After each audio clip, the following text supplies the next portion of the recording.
আমার লালমনিরহাটের ভাইরা, অনেক হিন্দু ছেলে আমাদের হাতে শাহাদা পড়ে মুসলিম হয়, কিন্তু ওর মা মুসলমান হয় নাই, বাবাও হয় নাই, এরকম আছে না নাই? তো ও হয়েছে মুসলিম, মা বাপ হিন্দু, এখন মা বাপ কি বাদ? হ্যাঁ, মা বাপ বাদ দেয়া যাবে? যেই মা আপনারে 9 মাস 8 মাস পেটে ধারণ করলো, আপনার মায়ের নার ছেঁড়া ধন, আপনি ওই মারে বাদ দিতে পারবেন? যেই মায়ের বুকের তাজা দুধ খেয়ে আপনি আজকে বাড়ন্ত তাজা তরতাজা, ওই মারে বাদ দেয়া যাবে?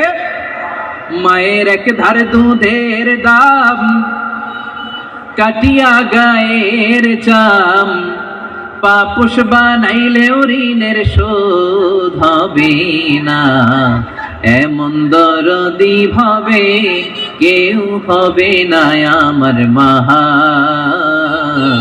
গো। মায়ের এক ধারে দুধের দাম, কাটিয়া গায়ের চাম, পাপুষ বানাইলেও ঋণের শোধ হবে না, এমন দরদি ভাবে কেউ হবে না আমার মাহা গো। ঠিক কি না?